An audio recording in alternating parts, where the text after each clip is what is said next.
MCB আছে, ঠিক আছে। এটা হচ্ছে তোমার পাম্পটাকে সেভ করার জন্য এমসিবিটা লাগানো হয়েছে, ঠিক আছে।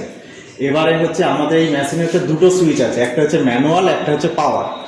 ম্যানুয়াল সুইচটা সবসময় অফ থাকবে, এটা ভুল করে কখনো অন করবেন না। ভুল করে যদি অন করেন তাহলে কি হবে, ছাদের উপরে ট্যাঙ্কের জল ওভারফ্লো হয়ে যাবে। এটা সবসময় অফ থাকবে, এটা অন থাকবে, পাওয়ারটা অন থাকবে, ঠিক আছে। যখন হচ্ছে পাম্প চালু হবে, পাম্প অনের লাইটটা হচ্ছে ইন্ডিকেটারটা শো করবে। যখন হচ্ছে রিজার্ভারে এই পাম্প চালু হয়ে গেছে, ইন্ডিকেটার শো করলো, ঠিক আছে। যখন হচ্ছে রিজার্ভারে জল থাকবে না, তখন হচ্ছে এমটি মানে রিজার্ভার এমটিটা শো করবে। এবং ট্যাঙ্ক সেন্সারে যদি ফল্ট হয়, এখানে হচ্ছে ট্যাঙ্ক সেন্সার ফল্ট শো করবে, ঠিক আছে। এবার হচ্ছে রিজার্ভার সেন্সারেও যদি কোনো ফল্ট হয়, এখানে সব শো করবে, এখানে টোটালি শো করবে। এবার দেখা হলো ইনকেস আমাদের মেশিনের প্রবলেম হলো, ঠিক আছে। প্রবলেম হলে তখন কি করে, এই পাওয়ারটাকে অফ করে দিয়ে তুমি এই ম্যানুয়ালি অন অফ চালাতে পারবে, ঠিক আছে।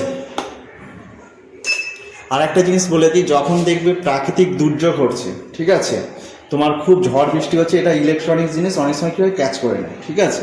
সেক্ষেত্রে ডাইরেক্ট এমসিবিটাই পুরো অফ করে দেবে, তাহলে কী হবে, টোটাল পাম্পটাই সেফ থাকবে, আমাদের মেশিনটাও সেফ থাকবে। ক্লিয়ার, বুঝতে পারছো দাদা? ঠিক আছে, অফ করে।